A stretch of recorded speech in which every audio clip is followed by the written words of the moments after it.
Il y a eu autant de fake news. En réalité, ils n'ont pas envie d'aller aux élections. Tout ce que je vous ai dit depuis le début jusqu'à aujourd'hui, l'opposition est dessus. Maintenant, pour mettre leur plan en marche, qu'est-ce qu'il faut faire? Il faut se faire passer pour la victime. Maintenant, je vais m'adresser à nos panélistes. Ce n'est pas une manière de vous rabaisser ou loin de moi de ces gens de débat. Quand vous allez sur les panels, vous les entendez dire Alassane Ouattara, président de la République de Côte d'Ivoire, a exclu M. Laurent Gbagbo sur la liste électorale. Mais vous avez tous les arguments. Est-ce que c'est en 2025 Gbagbo a été exclu sur la liste électorale? Vous avez tous les arguments, frère. Ne faites pas ça, s'il vous plaît.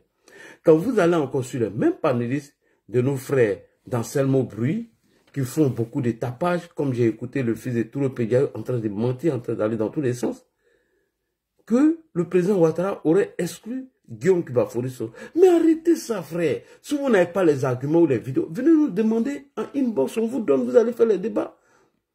Mais voilà quelqu'un qu'en 2019, il a tenté d'assassiner Alassane Ouattara. Dites-le la vérité crue. Les vidéos sont là. Le procureur Adou Richard nous a diffusé l'audio de Guillaume Soro où il dit qu'ils sont au palais, ils ont infiltré le palais et qu'ils ont recruté tous les comzones et qu'il avait la télécommande. Le jour où il allait appuyer cette télécommande qui allait faire sortir la puissance de feu qui allait rallier tout le monde. Mais quand Adou Richard a joué, l'avocat de Guillaume Soro, Afousatou Bamba Lamine, est venu confirmer que l'audio est vrai, mais seulement qu'elle dit qu'elle n'a pas eu lieu en 2019, que c'était en 2017. En quoi est-ce que quelqu'un planifie ton assassinat en 2015 et lorsqu'il décide de passer à l'action, on ne peut pas l'arrêter? C'est quelle disposition de loi qui le dit? Mais allez-y, il a dit ça. Nous, ne laissez pas passer le mensonge. Vous avez vu, la marche même a commencé. Depuis 7 heures, moi, j'ai commencé les publications. Commencé déjà. Parce que je n'étais pas en mesure de, bien évidemment, faire des vidéos. Mais je suis monté sur presque tous les panels. Et j'étais en live avec Kimia. Donc, moi, je vous dis, hein, moi, je vous dis la vérité, hein, on ne paye personne. Hein. On ne paye personne. Chacun fait selon son temps. Mais il faut que nous soyons prêts à répondre à tous les mensonges, tous les dérives de cette opposition. Et vous avez vu comment les fake news ont tourné. Vous avez vu les photos qui ont circulé. Je vous dis qu'ils n'ont pas l'intention d'aller aux élections. Ils font ça exprès pour faire coup d'État. Ou bien un cas de ça terre à terre. Donc Guillaume Soro n'a pas été exclu par Alassane Ouattara. Il a tenté de l'assassiner. Son avocat Fousatou Bamba la nuit a confirmé. Il a été condamné par la justice ivoirienne. Donc si les Soro viennent vous balayer ça du revers de la main, rappelez-les ça sur les panels, s'il vous plaît, des gradientes. Si vous avez besoin de ces vidéos, on vous donne. Bon, souvent on va vous donner, vous allez aller publier et la vidéo va sortir de son contexte. Parce que elle va venir dénigrer la vidéo parce que vous n'avez pas donné la bonne orientation de la vidéo. C'est ça aussi. Tu demandes une vidéo, on te donne l'orientation de la vidéo, on te dit voilà ce qu'il a dit dans tel contexte, c'est mieux. Donc, si vous voulez vous amuser, bon, on va quitter le groupe en même temps, venir chacun faire de façon individuelle. Donc, de grâce, les frères, réveillez-vous. Jusque là, je vous interpelle, il n'y a rien du tout. Il y a trop de mensonges, trop de diffamations, mais moi seul, je ne peux pas être contre tous. Ceux dont je vois les vidéos, je partage. On a l'impression même que c'est nos frères même qui sont en Côte d'Ivoire, qui sont plus actifs. Les activistes du pays sont plus actifs qu'on est obligé de partager pour la vidéo. Donc je profite, je salue ici Don Gravano, merci beaucoup pour ta vidéo. Léa Koutié, merci beaucoup. Merci à tout le monde. Donc après ça, nous revenons maintenant sur les conditions de la marche et la manipulation qui étaient autour. Maintenant, à la fin de mon allocution, je vais revenir peut-être sur la conférence de presse du PPACI, animée par le professeur Dano Djedje et M. Kone Katina. Et c'est après cette conférence de presse que M. Daouda Fraya, alias Fabrice Lago, s'est retrouvé à l'émission de NCI. Parce que la conférence de presse qu'ils ont fait là, elle est truffée de mensonges, de menaces et de chantages. Voici des gens qui disent qu'il y a une répression contre eux, il n'y a pas de liberté d'expression, il n'y a pas de démocratie. Pourtant, eux, pour venir discuter avec le président Alassane Ouattara, selon eux, ils le menacent, ils posent les conditions même du dialogue dont eux veulent, et ils lui font du chantage. Quelqu'un qui veut venir discuter avec moi, c'est lui-même qui pose les conditions de la discussion qu'il doit avoir avec moi, il me fait du chantage et des menaces. Mais moi, j'ai jamais discuté avec toi. Mais j'ai dit, fais ce que tu as fait. Si tu dois me menacer pour venir discuter avec moi, fais ce que tu as fait. Mais le PPACI n'a jamais condamné les propos de Lida Kwasi Moïse. Ça fait déjà un. Les propos des jeunes qui ont cassé les bus, mais allez-y, lisez les derniers communiqués, vous allez voir. Ils n'ont jamais condamné les propos de ces gens-là. C'est tout ça qu'il faut ressortir à la face du monde. Ce qui a eu lieu hier, samedi, la manifestation qu'ils ont faite. Mais dites-moi, dans les pays de l'AES là, dites-moi, où ils disent que les dirigeants de l'AES sont des héros. Dites-moi s'il y a ces gens de manifestation là-bas. Assimi Goïta vient d'arrêter 33 personnes, dont il y a Sadou Camara qui est dedans, qu'ils ont tenté de faire un coup d'État contre lui. Vous avez vu l'opposition parler de ça? Ils n'ont jamais parlé de ça. Jamais de la vie. Ibrahim Traoré, pour des simples critiques, ce qu'eux font en longueur de journée ici, là, qui disent qu'il n'y a pas de liberté d'expression, mais on ne peut pas le faire dans l'AES. Et pourtant, ils disent que les putschistes de l'AES sont des héros. Ils le disent à longueur de journée. Vous n'entendez pas? Les critiques qu'ils font ici, là, personne n'a le courage de faire ça au Burkina Faso, au Mali, ni au Niger. À plus forte raison, même menacer l'État de Côte d'Ivoire. Il y a des manifestations là-bas. Mais, je l'ai dit, mon ami et frère, M. Alassane Gondobo, il dit, Ibé n'a qu'à décider seulement qu'ils vont manifester pendant 30 minutes. Il va gagner à temps. Et c'est les Ibé là, qui ont laissé des soldats qui ont été pris en otage à Foutouri. Ils mobilisent près de 2 milliards de francs CFA pour inviter des anciens stars pour aller jouer au foot. Pendant que lui, ses soldats sont en otage. Et c'est lui qui va venir dire, allez-y manifester, la liberté d'expression n'est pas respectée chez eux. Voilà, voilà. Et non, mais il faut qu'ils arrêtent leur comédie. On a vu comment est-ce que les mêmes opposants qui soutenaient, on a vu comment ils ont insulté les trucs. Ils ont menacé leurs ressortissants. Bref. Alors, chers frères et sœurs, M. Danon Djedje Sébastien, Laurent Gbagbo et le PPACI avec le PDC, le Front commun, si vous pensez que nous sommes des idiots et que vous allez mobiliser vos militants à descendre dans les rues comme Laurent Gbagbo l'a dit, afin de surprendre le pouvoir, c'est que nous-mêmes là, on est les plus bêtes, on est les plus idiots et on va se poser des questions. Pourquoi même nous avons suivi Alassane Ouattara? D'abord, il aura la première force, qui est la force régalienne, républicaine, qui est la police. Il aura ça d'abord pour anticiper à vos putsch. Cela va mettre peut-être 2 ou 3 heures. Et nous sommes là, on va rester bras croisés. Vous allez descendre, envahir toutes les rues. Mais ne nous prenez pas pour des idiots. À partir du moment où on attend que vous êtes à 50, 100, peut-être dans 3, 4 communes. Mais dites-nous, c'est bon, il n'est pas donné là. Donc, faites seulement. Ce que vous voulez faire là, non, faites. Moi, il n'est pas expliqué. Mais c'est ce jour-là. C'est là que vous allez voir notre détermination. C'est là que vous allez voir nos capacités de mobiliser en un record. C'est-à-dire en un laps de temps. Vous avez vu, non, quand le président a annoncé sa candidature, non? Vous avez vu la population qui est sortie. Près de 3 millions de personnes sont sorties sur tout l'étendue du territoire. Près ou plus. Mais Abidjan même, c'était gâté. C'était gâté, il y avait le monde partout. Vous avez vu. Donc vous pensez que nous on est idiots. C'est que vous allez vous lever, vous allez quitter Ayopougon, Makori, Kokodi, et vous allez partir vous rassembler devant le palais Ouattara n'a qu'à partir. Ah tiens. Mais c'est nous nos déterminations qui ont fait partie Guy Robert. Ou bien vous avez oublié. Je vais vous rappeler. En 2000, lorsque Gbagbo a lancé le mot d'ordre à ses militants de descendre dans le... Mais vous avez tapé poteau. Pendant 2 jours, il n'y avait rien du tout. Nous, on se moquait de vous. On se moquait d'eux-mêmes. Mais, vous êtes partis nous narguer. En appelant les cadres du RDR pour leur dire, il faut qu'on fasse descendre les militants dans la rue pour chasser Guy Robert et on allait reprendre les élections. Voilà comment nous sommes sortis. Et c'est quand nous, on est sortis là. C'est ça qui a galvanisé tout le monde. Et on a mobilisé le monde parce qu'on avait marre du régime militaire. Eux, on ne voulait plus de gains. Nous tous, on ne voulait plus de gains. Les Ivoiriens avaient marre. Tiens, les gars qui sont arrivés, ils ne veulent plus voir Gros Bras dans le pays là. Gros Bras même pas saharienne. Tous les petits volets, ils ont commencé à les dire. Tous les règlements de compte, les Gros Bras, tous les petits noussis, les vrabons, ils ont commencé à dire tous. Donc, de tout le monde était chaud. Et le fait que nos leaders n'ont pas participé à ces élections, tout ça, ça nous a énervés. Donc, voilà comment nous sommes sortis tous ensemble et on a chassé Guy Robert. Et après, il a fallu de Woblé ou quelques militaires pro-Gbagbo pour contrôler la rue. Voilà comment nous a dit et puis le chalet de Yopon a eu lieu. Sinon, à part ça, là,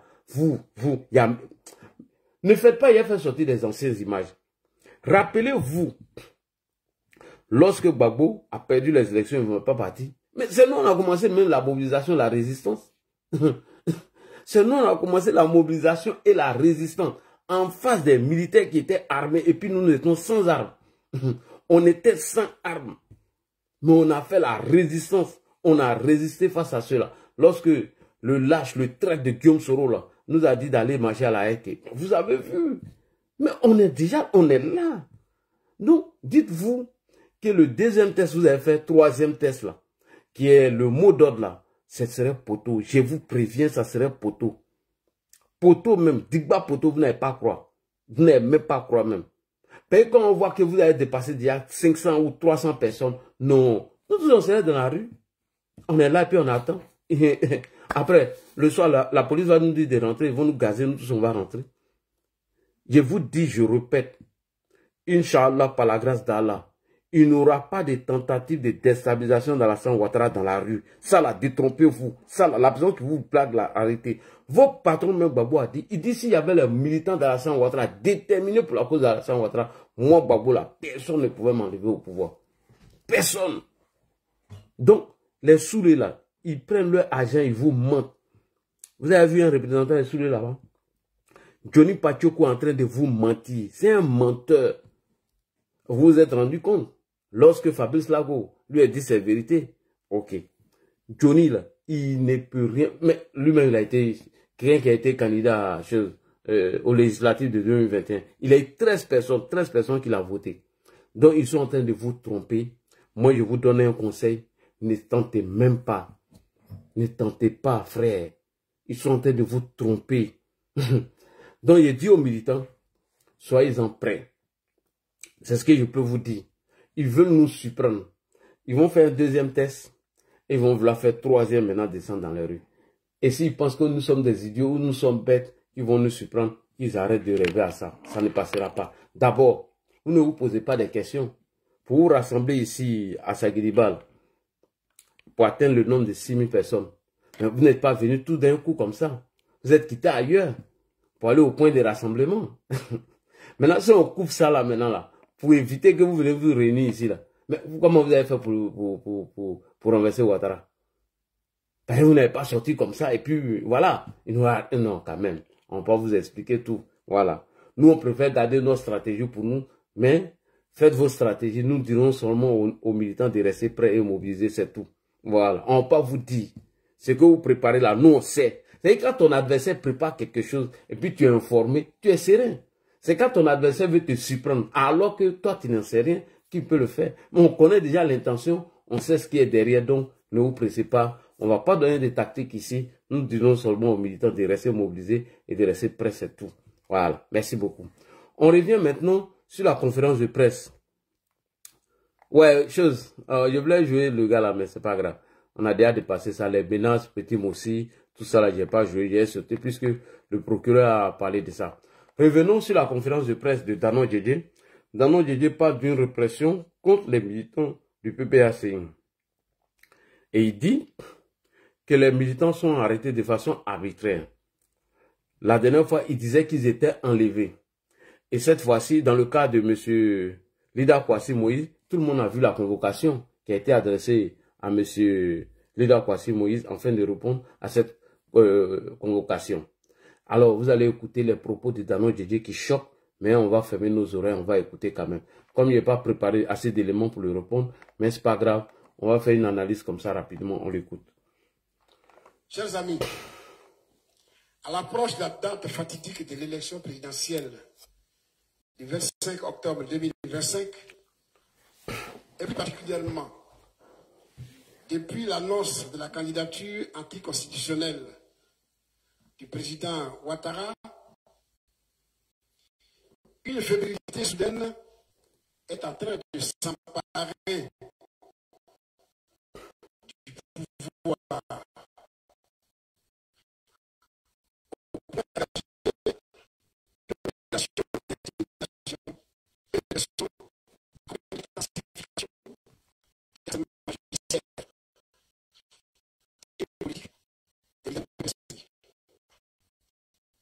Alors que en Kaboul.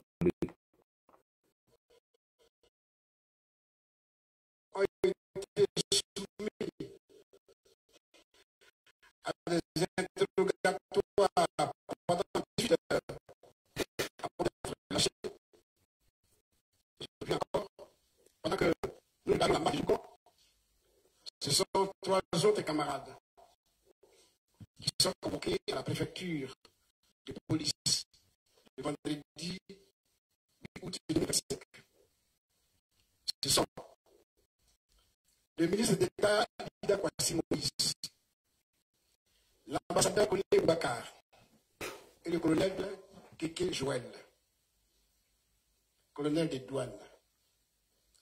Si le colonel Keke a été libéré le samedi 9 vers 10 heures, au moment où la manifestation de Yopougon se tenait, les deux autres, je dis bien, c'est-à-dire Ida Kwasi et Koné Boubacar, sont encore en garde à vue, jusqu'à cette heure précise. Ces derniers cités sont des hautes personnalités qui ont servi l'État de Côte d'Ivoire et qui méritent un minimum d'égard. Ce sont 2 membres des instances de notre parti, le ministre Ida Kwasi Moïse et l'ambassadeur Koné Boubacar, comme je l'ai dit tantôt, sont placés en garde à vue dans des conditions dont la légalité et la conformité aux garanties constitutionnelles suscitent une profonde inquiétude. Ces pratiques constituent une atteinte grave aux principes fondamentaux inscrits dans notre loi fondamentale et ils bafouent les droits protégés par nos lois nationales et nos engagements internationaux. Le Parti des peuples africains Côte d'Ivoire tient à manifester avec la plus grande fermeté sa solidarité indéfectible à l'égard de ces 2 personnalités dont la contribution au renforcement de la démocratie et à la sauvegarde de l'état de droit est largement reconnue. Le PPACI exige la libération immédiate du ministre d'État Ida Kwasi Moïse, de l'ambassadeur Koné Boubacar et de tous les prisonniers d'opinion de tous bords. Ici, je voulais vous préciser que nous avons dans les geôles de l'État de Côte d'Ivoire. Ok. Vous avez écouté le procureur aujourd'hui, non? Monsieur Koné Katina, quand je vais passer à lui, vous allez écouter ce qu'il dit. C'est très important. Dans notre juge, Sébastien parle d'un harcèlement judiciaire, qu'ils ont des amis, qu'ils ont été arrêtés, certains ont été appelés pour des... Il dit, le PPACI de Babolo, s'ils étaient en Europe ici, ce parti était déjà dissous. Voici un parti politique qui ne veut jamais se conformer à la loi. C'est-à-dire, ils vont toujours commettre des gaffes en allant contre la loi, mais dès qu'on les interpelle net, ça y est, ils crient au loup, ils se posent en victime. Alors que, sur le régime de Laurent Gbagbo, j'ai mis quiconque au défi de me montrer une conférence de presse comme ça, des cas du RDR ou du PDCI. Premier point, ça n'existait même pas même. Ils ont une émission qu'ils appellent Tribune. Ils sont à la 39e ou bien 40e. Mais ils viennent, ils disent tout. Dans cette tribune, ça n'existait pas. Au contraire, Baïta Gros, c'est lui qui était invité à faire des conférences de presse, autant au pouvoir, M. Laurent Gbagbo, et il venait dire des insanités sur Alassane Ouattara. Voici un parti qui n'a jamais respecté les lois. C'est-à-dire, on leur dit, voici ce que la loi dit. Hein. Ils vont dire, ou ils vont faire des trucs, ou pas, pour pas apporter des preuves. Une fois qu'ils sont arrêtés net, ils se posent en victime. Et ils n'ont jamais condamné les actes que posent les membres de leur parti politique. Monsieur Dano Djedje, c'est pas sérieux, c'est irresponsable de votre part. Alors, on écoute sa deuxième vidéo. Il dit que eux, là, ils ont écrit au gouvernement à plusieurs reprises. Chers amis. Attends. Et qu'ils ont demandé un dialogue avec le pouvoir et le pouvoir a refusé. De vous à moi, je prends un exemple. Vous qui êtes ici, vous mes followers, moi je demande un dialogue avec vous. non seulement je pose les conditions du dialogue, et de 2, je vous menace, et de 3, je vous fais du chantage. Est-ce que vous, là, vous allez accepter de dialoguer avec moi? Et mieux, et tu me fais savoir que la position que j'occupe là, c'est une position illégale et illégitime. Mais c'est une insulte. Vous dites que vous allez vous imposer à son 4e mandat selon vous, et vous voulez discuter avec lui, et vous imposez vos règles et vos conditions. Si Alassane Ouattara va parler à vous là, c'est qu'il s'est foutu de nous-mêmes, il s'est foutu des Ivoiriens même. Monsieur le Président, tant qu'ils seront inscrits dans cette posture d'arrogance, d'impolis, tous impolis, qui n'ont aucun respect, tant qu'ils seront inscrits dans cette posture de chantage et de menace, ne répondez à aucun de leurs courriers. Et on va voir ce qu'ils veulent faire.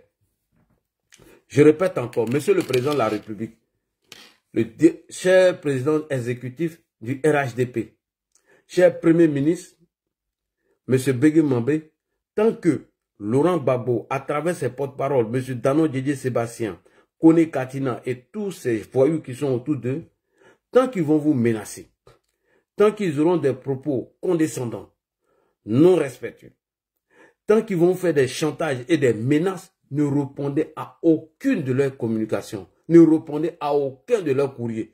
On veut voir ce qu'ils vont faire. C'est tout ce que nous on veut voir.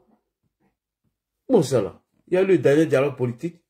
Vous êtes entendu surtout là-bas. Vous avez posé vos revendications. Tout a été réglé. Vous avez même demandé à avoir la place du vice-président à la CEI. Et vous avez décidé, vous avez reconnu la République, vous avez reconnu toutes les institutions de la République. Mieux, Michel Gbagbo a été candidat sur quelle constitution? C'est pas la constitution de la Troisième République. Il est élu député. Vous venez dire que le gars a violé la loi fondamentale. Mais dites aux Ivoiriens les codes ou les dispositions de loi qu'Alassane Ouattara a violé parce que Boga Sako Gervais a été clair. Donnez l'article de la constitution qu'il a violé. Donnez l'article. Vous ne donnez aucun article. Vous venez vous asseoir. Il a violé la constitution. Quel article de la constitution Alassane Ouattara a violé? On va les écouter. C'est pas une menace, hein? Non, non, non. Je le dis. Tant que vous serez inscrit dans cette posture de menace et de chantage et d'impolitesse, on ne va pas répondre. Rien du tout. Et il n'aura rien. C'est Dagbashi. On se connaît dans le pays là. Écoutez ce qu'il dit. C'est très important. En lieu et place de la persécution, de l'intimidation, de la répression, le PPACI, à travers son président Laurent Gbagbo, a demandé un dialogue politique au pouvoir. À quel pouvoir? Vous demandez pouvoir, vous demandez le dialogue à un pouvoir illégal et illégitime. Vous demandez un dialogue à un pouvoir qui s'apprête à bafouer ou à ne pas respecter les lois fondamentales de notre pays. Mais vous êtes incohérent. Vous ne pouvez pas dire que le monsieur il est illégal, il est légitime et qu'il est en train de faire un mandat anticonstitutionnel et tu vas demander un dialogue avec lui. Comment quelqu'un qui est illégalement, il va aller demander un dialogue avec lui? Quelqu'un qui est illégal, moi là, je me lève, je dis, toi je ne te reconnais pas. Et puis je vais demander un dialogue avec toi. Mais ça, c'est de la foutaise. Depuis vous demandez février 2024. Oui, oui. 2 courriers ont été adressés au Premier ministre à cet effet. Et ce que nous avons récolté, c'est un refus, j'allais dire, méprisant. Un refus méprisant. Si on avait répondu à ce courrier-là même, c'était une insulte même. On ne peut pas répondre. Vas-y, M. Dano Didier Sébastien. C'est pourquoi nous disons que pour qu'il y ait véritablement des élections paisibles, transparentes, la seule manière, c'est d'engager dès maintenant un dialogue sincère avec tous les partis qui sont engagés dans la compétition, mais aussi avec la société civile. Chers amis, je vous ai dit tantôt que nous sommes dans une situation délétère, où l'environnement est trouble, où nous sommes persécutés. La seule manière de résulter, c'est de dire à nos camarades de rester vigilants, de ne pas se laisser intimider, d'être focalisé sur l'objectif final que nous sommes donnés.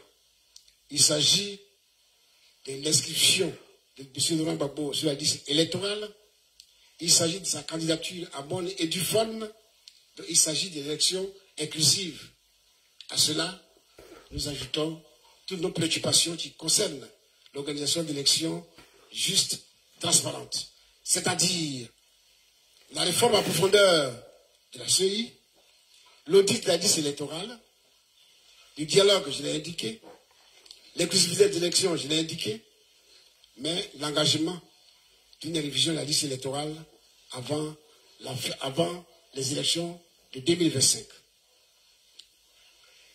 Notre proposition, notre position sur le 4e mandat. Écoutez bien. Si c'est cela qui doit nous valoir des réprimandes, des répressions, des persécutions, cette position est non négociable. Écoutez, écoutez. Hein. De 2025. Notre proposition, notre position sur le 4e mandat, si c'est cela qui doit nous valoir des réprimandes, des répressions, des persécutions, cette position est non négociable. D'accord. Cette position est non négociable. Nous appelons donc nos militants à la mobilisation pour défendre notre cause, qui est une cause noble et une cause nationale. Chers amis, je vous remercie. Merci beaucoup. Vous avez entendu, non? Il dit d'abord les revendications qu'ils font d'abord, avant de poser la question. Ces revendications-là ne tiennent pas la route parce qu'en aucun cas, on peut répondre à ces revendications-là. La reprise de la liste électorale, une liste électorale que eux-mêmes contestent, qu'ils ont demandé à leurs membres de quitter, mais ils continuent de faire le parrainage de M. Laurent Gbagbo avec quelle liste électorale? La même liste électorale. Ça, c'est de l'incongruité. Ça, c'est de la manipulation, le mensonge. Tu ne peux pas dire que tu contestes une liste électorale et la même liste électorale, tu la prends pour aller faire le parrainage au nom de Gbagbo. Sachant bel et bien qu'il n'est pas inscrit sur la liste électorale. Moi, j'ai cru qu'on allait boycotter le parrainage de M. Laurent Gbagbo. Mais c'est un parti politique qui est incohérent et des menteurs et des manipulations. Non seulement, ça c'est le premier point qui ne tient pas. Deuxième point, il demande à discuter avec l'État de Côte d'Ivoire où le RHDP, d'abord, il les menace. Il ne leur reconnaît pas leur légitimité et ils leur font du chantage. Et il dit même qu'il s'oppose à sa candidature. Bon, tu viens discuter avec moi, pourquoi alors? On va discuter sur la base de quoi? De vous à moi. Moi, je vous pose la question hein, pour vous montrer la logique et l'incohérence de ces gens-là. C'est que toujours, ils sont incohérents sur toute la ligne. Et malheureusement, des jeunes idiots vont aller se tuer pour cela. Monsieur Dano Djedje Sébastien, tant que vous aurez ces gens de propos, le Premier ministre, M. Bégué Mambé, que je salue au passage, ils ne vont jamais discuter avec vous. Jamais. Et d'ailleurs, je vous fais passer Kone Katina. Il ne reconnaît même pas les actes que ces bandits-là, ces voyous ont posés à Yopougon. Kone Katina dit que ces gars-là sont pris en otage, qui ne savent pas où sont. Alors que vous venez d'écouter le procureur, M. Kone Brahman Oumar, qui dit qu'ils savent tout. Et les arrestations qui sont faites là, tout est fait de façon légale. Il est passé sur NCI, il a tout dit. Mais écoutez Kone Katina et puis je vais vous donner le micro rapidement. On écoute Kone Katina. Les motifs des arrestations tels que révélés par les avocats. Mais en plus, on va vous donner les conditions de leur arrestation. Parce que pour nous, ce sont les deux relèves de ce qu'on peut appeler, ce que tout à l'heure disait le président exécutif, l'arbitraire. Les motifs, selon nos avocats, on leur reproche d'être les instigateurs des événements qui ont eu lieu le 1er août à Yopougon. Et qu'ils auraient été cités par les premières personnes qui ont été arrêtées. Or, il se trouve que ces premières personnes, nous ne savons même pas où elles sont. Hein? Donc, puisqu'elles n'ont jamais été assistées d'avocats, à partir du moment où nous ne savons pas où elles sont, au PPAC, nous les considérons comme ayant été prises en otage. En otage. Et vous avez entendu, hein? Dès lors que vous êtes pris en otage, les aveux recueillis d'un otage ne peuvent pas produire des effets de droit. Des trois. Vous avez entendu, non? Puisqu'on ne sait pas où ils sont. Je voudrais rappeler en Côte d'Ivoire, et c'était mentionné sur la convocation qui a été adressée à nos deux camarades, c'était clairement mentionné qu'ils pouvaient se faire assister de leur avocat. Ils sont des prescriptions du Code de procédure pénale en Côte d'Ivoire, que tout le monde connaît. Il se trouve que ceux qu'ils ont arrêtés et dont nous ignorons totalement, parce que nos avocats font les recherches pour savoir où ils sont, les localiser, nous ignorons où ils sont. Eh non, le bébé, c'est fort. Et ils ne savent pas où les gars là sont, hein. Et dire que c'est la base de leur déclaration qu'on accuse des hautes personnalités de notre parti, cela relève tout simplement de la torture. Et on va vous donner... Merci beaucoup. Monsieur le procureur, heureusement que vous êtes passé aujourd'hui à la télé. Kone Katine a dit qu'ils ne savent pas où sont passés leurs amis qui ont été arrêtés. Et à partir du moment où ils ne savent pas où ils sont arrêtés, ceux qui ont fait des aveux, ils l'ont fait sur la prise d'otage. Monsieur le procureur, nous sommes presque 2000 personnes ici. On va vous poser la même question. On écoute le procureur vraiment connaît sur les arrestations, comment est-ce qu'on procède et où ils sont. Est-ce que les membres de l'opposition sont informés? Parce que c'est un menteur, je les connais. Il a pigé ça à partir d'un compte d'un cyberactiviste d'un autre pays. Attends, il y a avancé. Monsieur, de lire. Si eux-mêmes examinent l'article 19, et je parie qu'ils ne savent même pas le contenu de l'article 19. Ça, c'est la norme suprême. Donc, il suffit de lire cet article-là pour savoir qu'en réalité, le principe même de la liberté d'expression est divisé. Attendez. Du nom de Assis Fulgence Dugarry. Voilà, attendez, voilà. Tout comme comment on appelle ça, aux agents de sécurité. Mettre en œuvre. Mais si tu veux la mettre en œuvre... Oui, alors, monsieur le procureur, il est parfois reproché à l'appareil judiciaire, tout comme comment on appelle ça, aux agents de sécurité, de procéder à des arrestations sans les avocats des présumés coupables. Ou parfois, il est constaté aussi qu'il y a des arrestations avec des forces de l'ordre ou des personnes qui portent des cagoules. Et cela souvent suscite des débats, des inquiétudes. Écoutez la réponse. Hein. Comment est-ce que vous pouvez nous expliquer un peu une procédure d'arrestation? Alors, il y a un cas emblématique, hein, le cas d'un enseignant du nom de Assis Fulgence Dugarry qui a été arrêté chez lui. Tardivement, nous dit-on, la porte a été cassée, monsieur le procureur, visiblement. Dans l'opinion, on se dit, bon, c'est pas comme ça qu'on procède à l'arrestation d'un citoyen. Donc, je m'appuie sur cet exemple-là pour aller dans le prolongement de la question de Yacouba Doumbia. Lorsque les forces de police ou de gendarmerie se déploient pour interpeller un individu, ils ont leur mode d'interpellation. Oui. Parfois, ils peuvent dissimuler le visage. Ça ne concerne que leur fonctionnement. Parfois, ils peuvent dissimuler leur visage. Ça ne concerne que leur fonctionnement. Puisque nous voyons souvent des arrestations ici en France. Merci beaucoup. J'ai mis l'accent sur ça. On continue, monsieur le procureur. Agir à visage découvert. C'est légal? C'est légal. Merci beaucoup. Un policier peut, s'il veut, aller en civil, aller vous arrêter. S'il veut, il peut cacher son visage pour sa sécurité ou bien pour d'autres choses, bien évidemment. Monsieur le procureur, est-ce que c'est légal? C'est légal. Ok, on a compris. Maintenant, on va arriver sur la question des enlèvements. On y va. Ça fait partie des pratiques au niveau de la police. Voilà. C'est légal. D'autres parleraient d'enlèvement. Non, il n'y a jamais eu d'enlèvement parce qu'ils agissent. Et toutes les personnes... Certains parlent d'enlèvement. Ils disent non, que ce n'est pas des enlèvements. Merci beaucoup, monsieur le procureur. Du nom de Assis Fulgence Dugarry, qui a été arrêté chez lui.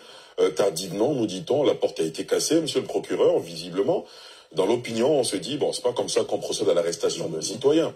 Donc je m'appuie sur cet exemple-là pour aller dans le prolongement de la question de Yacouba Doumbia. Lorsque les forces de police ou des gendarmeries se déploient pour interpeller un individu, ils ont leur mode d'interpellation. Parfois, ils peuvent dissimuler le visage. Ça ne concerne que leur fonctionnement. Parfois, ils peuvent agir à visage découvert. C'est légal? C'est légal. Ça fait partie des pratiques au niveau de la police. Oui. Voilà. C'est légal. D'aucuns parleraient d'enlèvement. Non, il n'y a jamais eu d'enlèvement parce qu'ils agissent. Et toutes les personnes qui ont été interpellées dans ces conditions ont été traduites devant le procureur de la République. Il n'y a jamais eu de cas d'enlèvement. Voilà. Il n'y a jamais eu de cas de torture. Merci beaucoup. À ce niveau, non, jamais. Kone Katina, il n'y a jamais eu de cas d'enlèvement, il n'y a jamais eu de cas de torture. On continue? Il n'y a jamais eu de disparition. Toutes ces personnes... Mais pourquoi Kone Katina dit qu'ils ne savent pas où leurs amis sont jusqu'à aujourd'hui? Il n'y a jamais eu cas de disparition. J'ai dit, il connaît le PPAC. En fait, ils sont en train de se désengager de ce qui arrive. Parce que les gens qui ont fait les aveux ont dit qu'ils ont agi pour le compte du PPAC. Donc, c'est une manière d'anticiper et de fuir la question. On y va, monsieur le procureur. D'aucuns parleraient d'enlèvement. Non, il n'y a jamais eu d'enlèvement parce qu'ils agissent. Et toutes les personnes qui ont été interpellées dans ces conditions ont été traduites devant le procureur de la République. Il n'y a jamais eu de cas d'enlèvement. Il n'y a jamais eu de cas de torture. À ce niveau, non, jamais. Il n'y a jamais eu de disparition.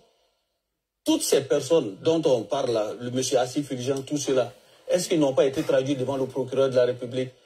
Je pense qu'il y a beaucoup plus de désinformation. C'est une guerre de communication. Merci. Et sinon, je profite même de cette occasion pour féliciter nos forces de l'ordre pour le travail qu'ils abattent de jour et de nuit. Les interpellations, on peut procéder par convocation. On peut procéder par convocation. Et toutes ces personnes-là, est-ce qu'elles ont manifesté le désir de se faire assister par un avocat? C'est une obligation pour mes enquêteurs de leur lire leurs droits. Voilà. Tel que prévu par l'article 90 du Code de procédure pénale. On leur dit, vous avez le droit de se faire assister par un avocat. Mais s'il manifeste le désir de ne pas se faire assister, on procède à son interrogatoire. La loi même dit que même dans les localités où il n'y a pas d'avocat, on peut se faire assister par un parent ou un ami. Est-ce que leurs droits ne leur ont pas été communiqués? Est-ce que les avocats ont soulevé des exceptions pour non-respect de leurs droits? Question. Ça n'a jamais été porté à notre connaissance. Ça n'a Donc, jamais... pour me résumer, toutes les personnes qui ont été interpellées, peu importe la forme, elles ont été traduites devant le procureur de la République. Oui. Il n'y a jamais eu d'enlèvement. Et ces personnes existent et sont dans des procédures judiciaires ouvertes au tribunal. Merci beaucoup. Et ces personnes existent, ils sont dans des procédures judiciaires. Donc, Fabrice Labo, quand toi et Kone Katina, vous venez jouer votre comédie ici, que vos amis ont été enlevés et que ces amis, jusqu'à aujourd'hui, vous ne savez pas où ils sont. Mais vous savez que le gars vous a coulé. Le gars vous a accusé que les actions, que l'acte qu'il a posé en allant brûler un bus, attaquer les voitures de police, qu'il a fait au compte du PPACI. Donc, une manière de se désengager des propos de ce jeune homme, Kone Katina vient nous dire que ce monsieur a été pris en otage, qu'on ne l'a jamais vu jusqu'à aujourd'hui. Fabrice Lago dit que depuis son arrestation, on n'a jamais vu qu'il n'a jamais été assisté par un avocat. Pourquoi le PPACI n'envoie pas un avocat pour aller l'assister? Parce que le monsieur a fait des aveux en disant que j'aurais agi dans le compte du PPACI. Donc, envoyer un avocat aller l'assister, ce qui confirme que c'est eux qui sont derrière. Et lorsque la procédure va loin, on peut les arrêter tous. Voilà comment le PPACI trouve un échappatoire en voulant accuser le pouvoir judiciaire pour parler d'arrestations arbitraires et de disparitions et d'enlèvements. Mais nos activistes sont là, aucun communiqué, vous ne faites aucune communication, les soulets viennent mentir tout. Est-ce que moi là, je suis obligé d'aller chercher tout ça là? Moi, mais je n'ai même pas bac. Je n'ai même pas bac. Je n'ai même pas niveau 3e. Mais regardez comment je m'exprime dans un français bien soutenu. Et regardez comment je vais faire les recherches. Je n'ai jamais fait le droit. Le droit là, je ne connais pas. J'ai appris tout sur le tas. Vous laissez passer des occasions comme ça. Les soulevants mentis. Fabrice Lago, qui dit que lui, les choses, comment on appelle, marketing, qui dit qu'il a bac plus 3. Mais il passe son temps à vous mentir. Dano Djedje Sébastien, mais on n'en parle pas. Kone Katina, qui a eu son doctorat. Mais ceux-là, quand il finit un live comme ça, c'est pas une manière de me lancer les fleurs. Eux-mêmes sont d'accord. Jusqu'à ils vont faire conférence de presse. Tout ça pourquoi on est activiste, on dit on soutient la dos, on est pédophile. Mais on fait un peu de minimum. C'est fait le minimum de recherche. Moi, je ne suis pas un dieu. Bon, admettons que je suis fatigué, je vais dormir. Demain, je vais au travail. Ce sont ces gens de bataille de communication que nous devons mener sur les réseaux sociaux, afin de déconstruire tous les mensonges de l'opposition. Parce que ce sont les alibis qu'ils vont trouver demain pour jeter les enfants dans la rue.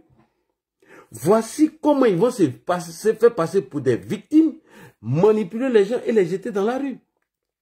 Ils font croire que le pouvoir judiciaire est corrompu et qu'il y a des enlèvements par des encagoulés et qu'on ne connaît même pas la destination des gens qui ont été arrêtés. Il y en a qui n'ont pas encore mangé, ils n'ont pas été assistés par un avocat, le procureur a été clair. Kone Katina, est-ce que tu cherches le gars là-même? Est-ce que tu le cherches? Vos gars là qui ont été arrêtés, ceux qui ont cassé les bus, ils ne les cherchent pas. Le procureur dit, ils sont là, mais pourquoi ils ne vont pas s'adresser au procureur? Et le procureur dit, lorsque le policier arrive pour ton arrestation, il te lit tes droits. Il te demande si tu veux un avocat. Ils n'ont pas décidé d'envoyer d'avocat. Et ils n'ont jamais assumé, et ils n'ont jamais condamné les propos de ces jeunes hommes. Ils viennent s'asseoir là, faire une conférence de presse à 2 balles, insulter les Ivoiriens, désinformer les gens, manipuler les gens, se poser en victime, comment trouver des alibis et puis jeter les gens dans la rue. Ils l'ont dit. Le but de la manifestation est de créer un rapport de force avec le gouvernement et s'asseoir et puis dialoguer avec eux. Là maintenant, si on crée le rapport de force, tout ce qu'ils vont imposer au gouvernement, ils vont accepter. C'est pourquoi il faut passer par tous ces mensonges et Fabrice Lago qui vient jouer une comédie et puis il s'en va. Le procureur était clair. Hein?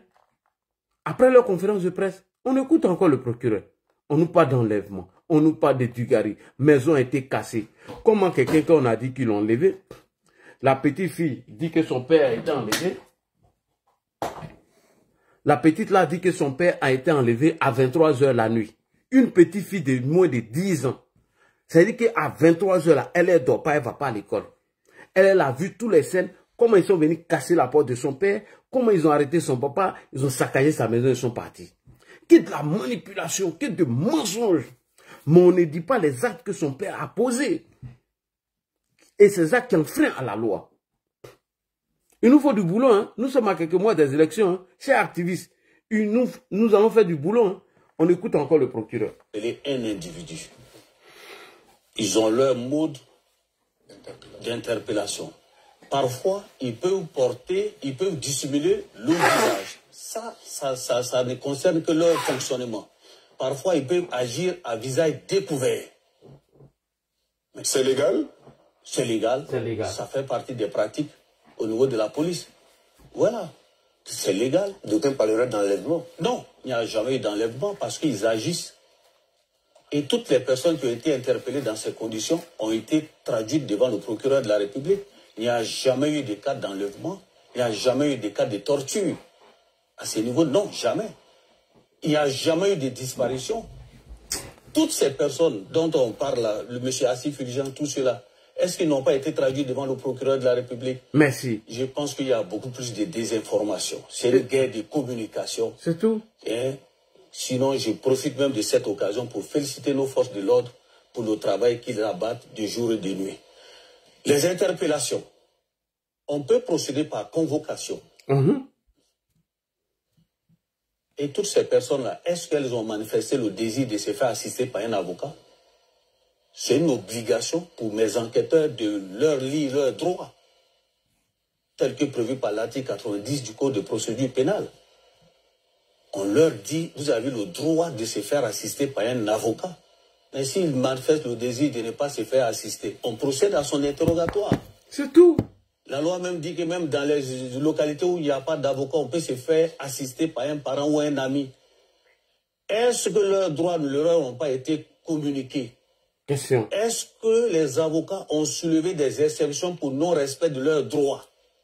Ça n'a jamais été porté à notre connaissance. Jamais. Donc, pour me résumer, toutes les personnes qui ont été interpellées, peu importe la forme, elles ont été traduites devant le procureur de la République. Il n'y a jamais eu d'enlèvement. Et ces personnes existent et sont dans des procédures judiciaires ouvertes au tribunal. Merci beaucoup. Et ces personnes existent, elles sont dans des procédures judiciaires au tribunal. Mais il vient nous raconter quoi? Quand Fabrice Lago vient faire sa comédie, là, regardez, quand il vient faire cette comédie, là, il est où, mais il n'a qu'à venir à sa vilaine tête, là. Viens ici à ta vilaine tête, là. Attendez, il va venir. Fabrice Lago vient nous faire une comédie et il s'en va. Et moi, j'y trouve... non, mais il faut arrêter à un moment donné. Ils sont rien, ceux-là, mais ils sont rien du tout. Qui était plaisantin, il vient faire une comédie et puis il s'en va. Nos amis ont été arrêtés, les procédures n'ont pas été respectées. Damana, Picasse, mais Picasse l'a fait quoi? Et puis lui, on l'interprète toujours. Ils ont fait quoi? Ont-ils enfreint à la loi? Mais il faut en parler. Il faut dire la vérité. La Côte d'Ivoire est le seul pays au monde où des gens, des politiciens ont décidé de ne pas respecter la loi. Une fois qu'ils tombent sur le coup de la loi, ils se font passer pour une victime. Et voilà, et ça passe crème. Et on doit tout tolérer parce que c'est Alassane Ouattara qui est là. On écoute Fabrice Lago et puis je vous donne l'antenne, le micro, s'il vous plaît. Émission pour parler de cette marche qui a eu lieu. Et rappeler aux Ivoiriens que le samedi prochain, le président Laurent Gbagbo leur adressera un message depuis la place Figaro. D'accord. Et c'est ce qu'il prépare. Je vais terminer là-dessus. Oui, allez-y, parce que les autres doivent intervenir. Parce que là, j'ai eu au téléphone les camarades du parti par rapport à ce qui s'est passé à la préfecture de police. Oui. Et j'ai écouté aussi le procureur. Excusez-moi, j'ai été très mal à l'aise. J'ai eu l'impression que c'était quasiment des menaces qui étaient déjà à l'endroit de l'opposition. Quand on va disséquer des vidéos de manifestations pour savoir qui a fait un crise xénophobe, qui a fait... Donc ce soir, sans vous remettre en cause, moi je proteste. Je proteste avec cette manière inhumaine. Je proteste avec cette manière inhumaine de traiter les opposants politiques. Je proteste contre cette manière cavalière de vouloir nous humilier parce que nous avons le tort de ne pas être d'accord avec le parti au pouvoir. Je rappelle aussi que le samedi 9, nous continuons de nous battre. Et j'étais venu ici pour débattre, comme je le disais, mais avec tout ce qui se passe aujourd'hui, je ne suis même plus confortable avec l'idée de continuer ce débat-là. Parce que qu'est-ce que je pourrais dire qui ne pourrait pas m'être imputé à la sortie de l'émission? Donc, allez, sans vous remettre en cause, sans remettre en cause MCI, mais je voudrais, avec votre permission, un signe de protestation contre l'acharnement qui s'abat sur l'opposition ivoirienne, c'est-à-dire le PDCI et le PPACI et tous ceux qui ne sont pas d'accord avec le 4e mandat. Je voudrais, avec votre permission, pouvoir me retirer du plateau pour aller marquer ma solidarité à nos camarades qui sont encore à cette heure-là à la préfecture de police. Donc, c'est pas...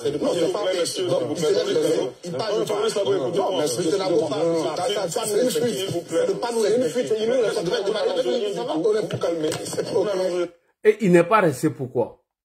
Pourquoi Fabrice Lago n'est pas resté? En réalité, il avait peur de cette réponse. Il avait peur de ça. Ah oui, c'est ce que je vous réclame ici tous les jours. Il est venu, on lui a donné la parole. Évidemment, il devait entendre le point de vue des autres. Finalement, on est en direct à la télévision. Il a décidé de se retirer. On ne peut pas le forcer à rester. Il a fui le débat. On est bien d'accord. Alors, messieurs, vous avez entendu le responsable de la communication du Front commun. C'est son droit le plus absolu. On ne peut pas le forcer à rester sur un plateau de télévision. On va poursuivre le débat tout de même. Yacouba Doumbia, réaction, allez. Alors, Ali, je suis indigné. Moi, je suis indigné parce que, comme Arthur le relevait tout à l'heure, c'est quasiment un manque de respect pour tous ceux qui sont sur ce plateau. L'indignation est d'autant plus grande que les éléments de langage que M. Fabrice Lago a pu obtenir de ses mandants en venant sur ce plateau, mais ils sont très mal placés. Et chaque fois, je vais leur faire ce rappel historique. Quand Fabrice Lago vient parler des conditions inhumaines dans lesquelles certains des leurs sont détenus, mais Fabrice Lago est très mal placé pour en parler. Ils ont la chance que, à cette époque, ils ont la chance qu'ils viennent dire qu'il y a des gens qui sont détenus dans des conditions inhumaines. Quand eux, ils gouvernaient le pays, chaque fois, on va le leur rappeler. Il faut les rappeler. Quand ils gouvernaient le pays de 2000 à 2010, des opposants auraient souhaité être détenus dans ces conditions-là. On a vu, c'était à leur époque, il y avait les escadrons de la mort. C'était à leur époque que des militants de l'opposition, notamment du RDA, en pleine campagne électorale, ils ont été criblés de balles à Yopougon. Les enquêtes n'ont pas abouti. Il n'y a même pas eu d'enquête sur cette situation. C'était encore à leur époque que des opposants pour des tentatives de manifestation. Je parle du 23, 24, 25 mars 2004. À l'époque, le PDCI même a marché, François Conan est là. Je dis des tentatives de marche. 150 morts selon l'ONU, 500 morts selon l'opposition à l'époque. En décembre 2000, je l'ai rappelé ici, tentative de marche de l'opposition entre le stade Félix Houphouët-Boigny et Cocody, 300 morts selon la Croix-Rouge. Quand on a vécu, quand vous avez géré le pouvoir dans ces conditions, vous n'avez pas de leçons, vous ne pouvez pas vous asseoir sur un plateau et tenter de donner des leçons à qui que ce soit. Et puis, les gens qui sont arrêtés, mais ils sont arrêtés sur la base d'éléments précis qui sont mis à disposition. On peut ne pas être d'accord avec, mais on laisse la procédure aller jusqu'au bout. Effectivement. Quand il parle de l'arrestation comment on appelle ça, de l'interpellation du chargé de la sécurité du PPACI, mais il oublie de rappeler que dans la nuit du 1er au 2, si ma mémoire est bonne, il y a eu des jeunes qui s'en sont pris à un bus qu'ils ont incendié. Ensuite, ils ont caillassé un véhicule de la police. Mais la plupart de ces jeunes-là, c'était des membres de la sécurité du PPACI. Ça, ils ne le rappellent pas. Ils ne disent pas ça. C'est tout à fait normal que dans une procédure, c'est la logique, que dans une procédure, des éléments qui appartiennent à votre sécurité, qui commettent du grabuge, quand on les prend, mais il faut interpeller aussi celui qui est chargé de les gérer. Est-ce qu'il n'a pas été libéré par la suite? Si après les auditions, on ne lui reproche rien, mais on le libère. Mais ça, il ne le rappelle pas. Et ce qui est encore plus grave, et c'est par là que je vais terminer, le PPACI a fait son communiqué. Ils ne se sont même pas solidarisés des actes de terreur posés par leurs camarades. Ils se sont plutôt indignés du fait qu'on ait arrêté des gens. Mais on ne les a pas arrêtés parce qu'ils sortaient d'un dîner gala. On ne les a pas arrêtés parce qu'ils sortaient d'une foire de carnaval. On les a arrêtés parce qu'ils ont posé un acte de terreur. Ali. C'est bon. OK. Maintenant, je vais vous passer le micro. Je vais chuter en 30 secondes. Alors, en conclusion, c'est ce que je voulais vous dire. Nous sommes à quelques mois des élections. L'opposition ne veut pas aller aux élections. Vous avez entendu les revendications de M. Dano Didier, etc. Vous avez entendu les propos de leurs militants. Ils veulent faire une insurrection populaire. Et pour arriver pour arriver à leur population, leur révolution populaire, il faut désinformer les gens. Il faut mentir. Quel que soit ce qu'ils vont dire, même s'ils tombent sur le coup de la loi. Et il faut poser des actes de terreur. Et une fois qu'ils tombent sur le coup de la loi et qu'on les arrête, 1, ils ne vont pas condamner les actes qu'ils ont posés. 2, ils vont s'indigner. 3, ils vont se faire passer pour la victime. Et 4, ils vont utiliser ces arguments pour désinformer leurs militants afin de les jeter dans la rue. En face, si nous n'avons pas une communication solide et que chacun va aller dans son sens faire ses analyses personnelles, mais nous aurons en face une opposition qui ment beaucoup et il y a peu de réaction. Je ne peux pas être la seule personne à apporter la réponse à l'opposition. Il faut multiplier beaucoup de vidéos sur Facebook, YouTube et TikTok pour bien évidemment chercher à contredire ou à déconstruire tous leurs propos. Merci beaucoup, je chute là. Celui qui veut prendre la parole, on commence en même temps. Merci beaucoup. D'accord, vas-y, il y a Hubert qui est là, il y a Yédé, tout le monde. Hein? Là, dit, c'est ton émission nous-mêmes qui a fait Bac plus 6 là, on vient regarder avant d'aller. Tu t'es donné une spécialité que tous les Ivoiriens respectent. Sur tous les panels ivoiriens, il y a combien qu'on 800 personnes? Ah, tu as une qualité que tout le monde te reconnaît. Tu crois que non, tu es le plus joli garçon de la toile? Parce qu'on sait que quand on vient avec toi, chez toi, on trouve des informations fiables. Mais tu as cette qualité sur les autres. Et ils font autre chose. Et c'est tout ça qui est mis ensemble qui fait une communication. Hein? Il y a combien de personnes qui refusent de dormir à cause de toi? Tu crois que c'est pas être le plus beau garçon de Côte d'Ivoire?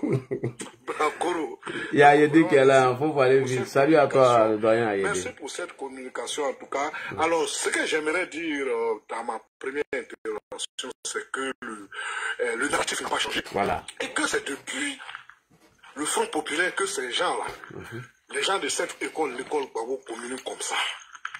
Il y a une organisation fantoche dite des droits de l'homme qu'on appelait la LIDO.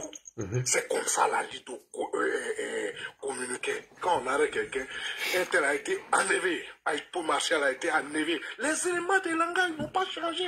Quand Gbagbo est rentré au palais, la LIDO a disparu.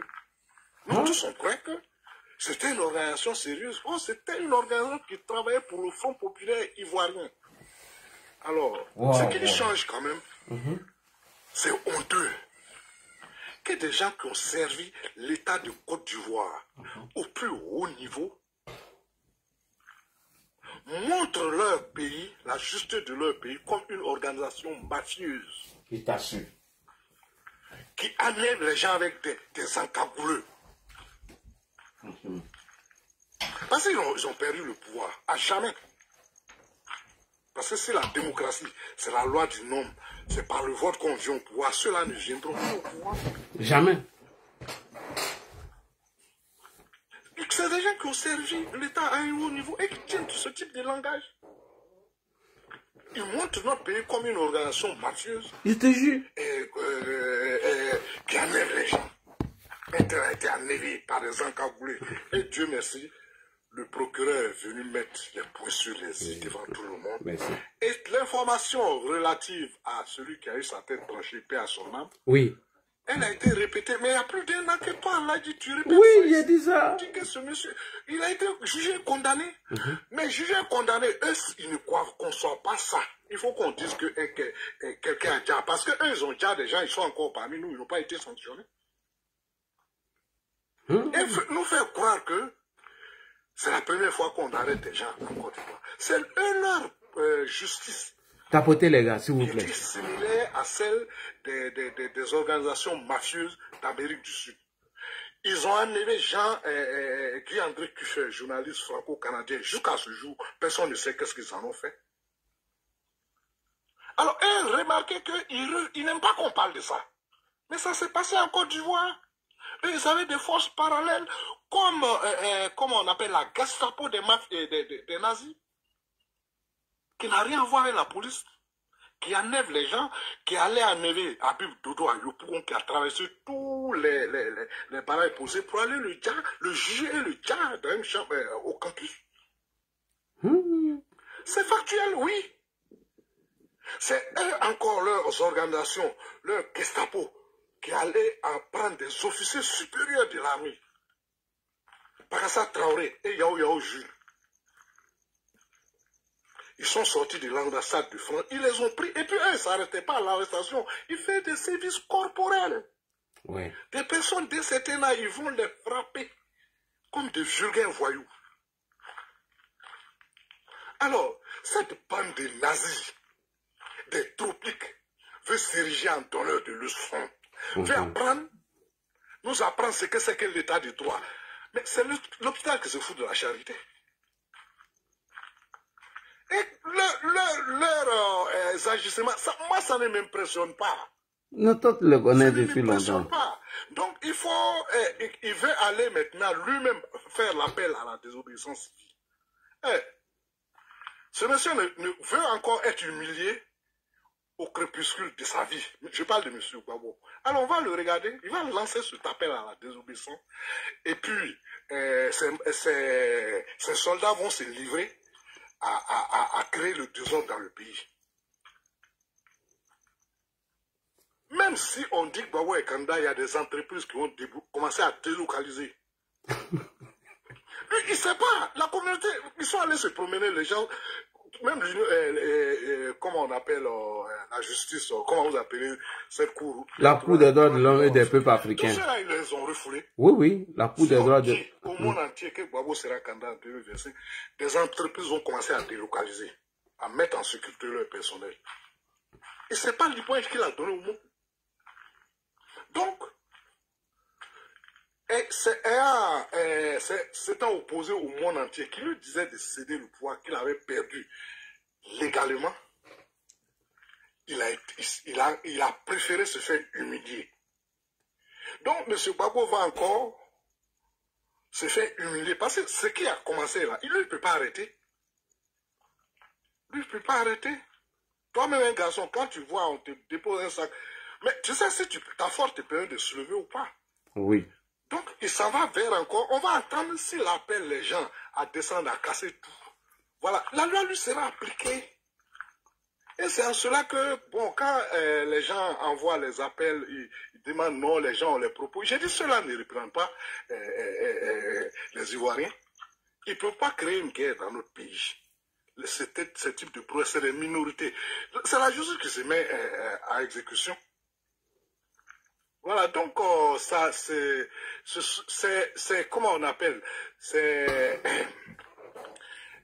comment on appelle des gens qui sont vaincus et pour cacher leur honte, alors ils agissent, bon, c'est le menu fritin, ça va passer. Donc ça va leur passer, voilà. Et encore pour revenir à Lida Kwasi, alors je ne peux pas comprendre que quelqu'un qui a été ministre de la République et qui certainement reçoit des émoluments parce qu'il a occupé cette fonction, continue de tenir un tel langage. Franchement, ils n'ont jamais condamné. Hein. Tu as été ministre. Tu as été ministre de la République. C'est écrit dans notre histoire. Quand on va dire en 2003 qui était ministre de la République, ils vont dire Lida Kwasi Moïse. C'est toi qui tiens des propos vulgaires comme ça parce que vous n'êtes plus au pouvoir.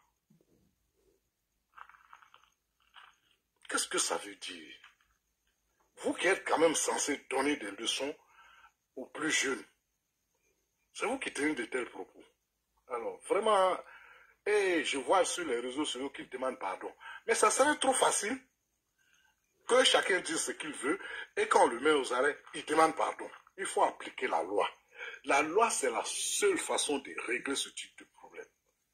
Voilà, comme ça, quand les gens vont marcher, ils ne vont pas insulter des groupes ethniques ou bien une personnalité qu'ils vont traiter d'étrangers ou bien de choses. Et puis dire non, et dire étranger là, c'est pas un juge.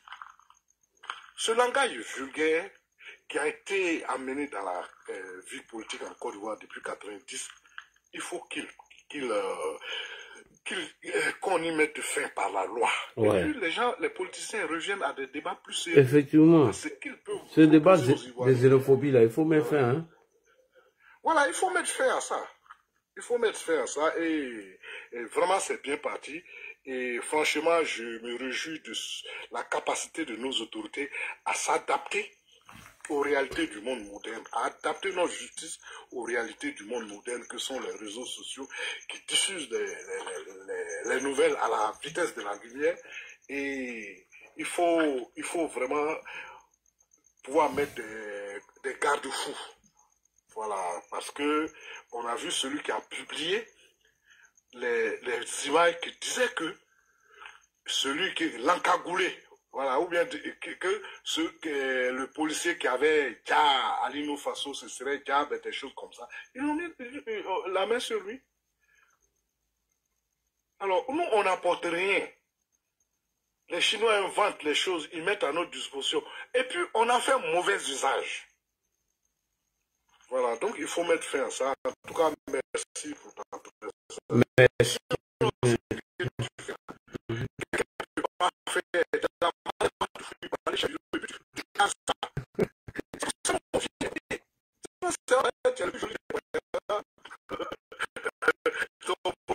merci. J'ai pas te répondre. Bonsoir. Bonsoir. Toi, j'ai pas de répondre prochainement. Faut pas parler mal du Tchamba, hein, sinon on va tous se tomber dessus. Hein? On t'attaque de tous les côtés. Et puis maintenant, c'est vrai comme un essaim d'abeilles. Tu vois, non? Alors, Ladi, vraiment, c'est toujours un plaisir d'être avec toi, c'est vrai. Ces derniers temps, je n'ai pas été très présent. Il faut savoir que vraiment, on apprécie tout ce travail que tu fais. Et comme l'a si bien dit le Tchamba, hein, vraiment, tu as développé un savoir-faire, tu as développé ta capacité à pouvoir collecter des informations, des vidéos et surtout pouvoir répondre à cette opposition. En réalité, cette opposition n'a rien à proposer à la Côte d'Ivoire. Je pense que hier, à part le fait qu'ils sont en train de se targuer d'avoir réuni, en fait, c'est hilarant quand tu les entends, les gens à qui le président Alassane Ouattara a permis vraiment qu'ils puissent se réunir. Ils se réunissent et puis ils sont en train de chanter, ils disent qu'ils étaient des millions. Alors, quand j'ai entendu un qui dit qu'ils étaient 3 millions, j'étais mort de rire. J'ai dit, mais là, j'ai posé la question, mais la population même de Pougon, là, les gens même souvent quand ils veulent dire les choses, je ne sais pas. Hein, la population, toute la population d'Abidjan, sur la base des derniers recensements, il y avait 6 millions d'habitants. Donc, de façon mécanique, par rapport au recensement de 2021, là, ça voudrait dire que la moitié de la population abidjanaise était justement sur cette réelle-là. Ça n'a aucun sens. Ça n'a vraiment aucun sens. Et je pense que bon, personne ne nie. Ils ont quand même réussi à mobiliser les gens. Mais c'est tout à l'honneur du gouvernement du président Alassane Ouattara qui a quand même permis que cela se passe. Je pense que ça, aujourd'hui, ça montre le dynamisme, bien au contraire de toute cette démocratie-là qui certains passent leur temps à critiquer, mais dans la réalité, l'opposition arrive à faire tout. En fait, ça, on ne le dit pas suffisamment. Mais en réalité, hein, si tu prends le temps, tu verras que cette opposition elle est vraiment présente. C'est-à-dire, elle fait des meetings, on a vu le PDC qui a fait des marches, on a vu même des marches même à l'intérieur du pays. Donc, c'est-à-dire qu'en réalité, il y a une vie politique en Côte d'Ivoire. Seulement, les demandes qui sont en train de faire, c'est les demandes qui sont pas acceptables. Aucun gouvernement sérieux, à 2 mois et une dizaine de jours de l'élection, va dire, bon, ok, on va s'asseoir, on va remettre tout à plat, on va faire un audit de la liste électorale, on va recomposer la commission électorale indépendante, hein, et puis surtout, on va changer, on va faire un audit, on va changer toute la liste électorale, on va réinscrire, ça aussi, je pense que ça fait partie de leur revendication, réinscrire donc les 2 champions qui sont exclus pour les raisons qu'on sait. Le premier, le président Thiam, tout le monde le sait. Alors, il n'a pas compris, comme lui-même le dit, que son éligibilité, quand il a voulu être candidat, tous les juristes qui étaient autour de lui, personne ne connaissait le panel qu'il a finalement permis de le disqualifier. C'est-à-dire que personne n'avait pris le temps de lire quoi que ce soit. Et vraiment, c'est-à-dire qu'en gros, hein, en fait, Thiam a entouré des meilleurs juristes. Hein, certainement de toute la Côte d'Ivoire. Parce qu'ils sont les seuls. Oui. Ils sont les seuls à avoir mis du blanco sur ces dispositions-là. Parce qu'ils ont tout lu, mais quand ils arrivaient sur ce passage, non, ça ne faisait pas partie des choses qu'il fallait savoir. Donc, à l'unisson, ils ont dit que le président Thiam n'avait aucun problème d'éligibilité et qu'il allait vraiment que tout allait se passer comme il est à la poste. Alors, ils ont fait cette manifestation et je pense qu'aujourd'hui, là, c'est plutôt regarder de l'avant. Il faut qu'on soit objectif. Les élections vont se tenir le samedi 25 octobre 2025. Et qui nous a promis cela? C'est le capitaine lui-même, c'est notre leader, le président Alassane Ouattara, qui a plus d'une fois, le 31 décembre déjà, à l'occasion de son discours à la nation, il l'a dit. Et cette fois-ci, à la veille de l'élection, le 6 août dernier, il y a juste quelques jours, il est encore revenu sur cela pour dire que cette élection va se passer. Le président Alassane Ouattara dispose de beaucoup d'informations. Il sait aujourd'hui la police qu'il a extrêmement bien équipée, qu'il a entraînée. Ils sont capables de pouvoir encadrer, de pouvoir répondre à toutes les menaces. Aujourd'hui, l'État de Côte d'Ivoire se donne les moyens de pouvoir sécuriser les 322 462 km². Quel que soit l'origine des menaces, que ce soit des menaces intérieures ou extérieures, on a ce qu'il faut pour pouvoir répondre. Je pense que le président Alassane Ouattara, en le faisant, il met en avant un serment qu'il a prêté lorsqu'il est devenu président de la République.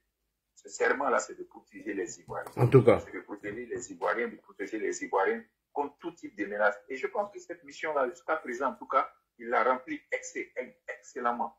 Et c'est le lieu de le saluer pour cela. C'est le lieu de le saluer son engagement pour la sécurisation, pour la sécurité de l'ensemble des Ivoiriens. Et regardez tout ce qui a été fait comme investissement aujourd'hui dans le domaine de la sécurité. Vous avez vu ces caméras qui sont apparues pratiquement dans toutes les grandes villes, sur tout le territoire national, dans les grandes voies d'accès, dans les points clés de jonction, aussi bien dans les villes que entre les villes.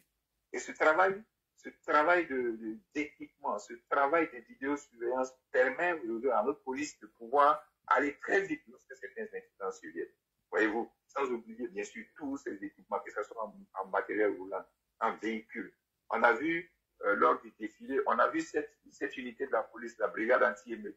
On a vu les nouveaux équipements dont elle a été dotée. On a vu aujourd'hui tout ce qu'ils ont aujourd'hui comme moyen de protection, comme moyen pour pouvoir maintenir l'ordre. Et ça, c'est tous ces éléments-là aujourd'hui qui donnent cette grande assurance à notre capitaine, le président Alassane Ouattara, qui ne cesse de répéter que lui, il a pris toutes les mesures pour que les élections à venir soient paisibles. Les fauteurs de troupes, on sait de quel côté ils sont aux côtés de ceux qui n'ont rien à proposer à la Côte d'Ivoire, qui n'ont aucun programme sérieux à proposer à la Côte d'Ivoire, à part mettre le nom de leurs deux leaders. Mettre le nom de deux leaders sur une liste électorale, ça ne peut pas être un programme de gouvernement pour cette belle Côte d'Ivoire dans laquelle nous sommes. Le président Alassane Ouattara a repositionné la Côte d'Ivoire au cours des 14 dernières années. Les performances de la Côte d'Ivoire sont pratiquement partout. Partout. Et moi, je le dis, c'est-à-dire que vous regardez, quels que soient les domaines, que ce soit sur le domaine politique, que ce soit au niveau de l'éducation, que ce soit au niveau de la santé. Vous regardez partout, que ce soit au niveau de la défense, j'ai jamais parlé de la sécurité. Regardez, il y a un grand travail qui a été fait par le président Alassane Ouattara pour mettre à niveau nos forces. Et aujourd'hui, cette montée en puissance-là, elle permet à la Côte d'Ivoire d'avoir une défense et une sécurité à l'image de sa puissance économique. Parce que, rappelez-vous, nous sommes quand même devenus la 9e économie du continent africain. Et les choses sont appelées à évoluer. Donc, je vais peut-être appeler sur ça pour dire qu'aujourd'hui, on attend avec beaucoup d'impatience pour voir ce que cette proposition, puisque j'ai vu l'ultimatum qui a été lancé, puisque nous disent que le président Alassane Ouattara a jusqu'à la fin de ce mois pour pouvoir s'exécuter. Vous voyez, c'est une opposition qui donne des ordres au président de la République. C'est pour vous rappeler une fois de plus. Le président de la République, c'est une institution et il faut lui accorder tout le respect qui est lié aux responsabilités importantes qu'il a appelé à assumer. En tout cas, c'est toujours un plaisir d'être avec vous. Et je pense que cette marche où on a entendu des propos qui sont indignes de l'opposition, on a entendu des propos sur lesquels je pense que le procureur de la République aujourd'hui à la télévision a été très clair. C'est-à-dire que Duralex, c'est de l'ex. La loi est dure, mais c'est la loi. Et cette loi, elle va s'appliquer de toute sa rigueur à toute personne, quelle qu'elle soit. Parce qu'il a dit, au-delà même de l'appartenance politique, c'est surtout le respect de la loi qui est la colonne vertébrale du travail que fait le procureur de la République. Et cette colonne vertébrale-là, elle est là pour rappeler les dispositions de loi qui sont en vigueur, qui nous permettent tous de pouvoir vivre en sécurité, qui nous permettent tous d'avoir les mêmes droits et les mêmes devoirs.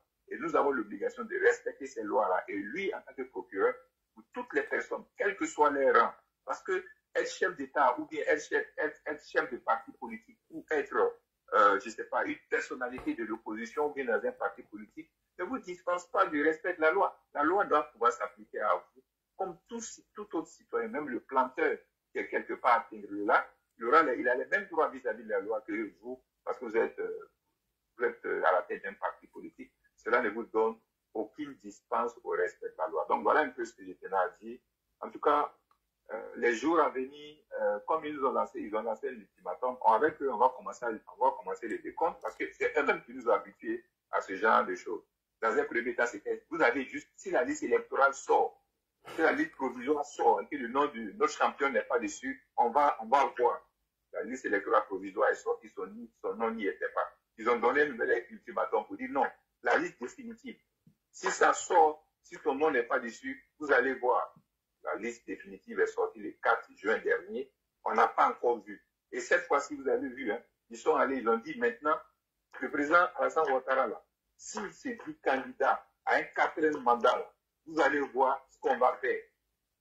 Le 29 juillet dernier, on était tous là et on a vu le président Alassane Ouattara qui a accédé à la demande de la grande majorité des Ivoiriens qui voient en lui la seule personne à même de pouvoir relever les challenges auxquels le pays va être confronté dans les 5 ans à venir. C'était le bonheur pour nous.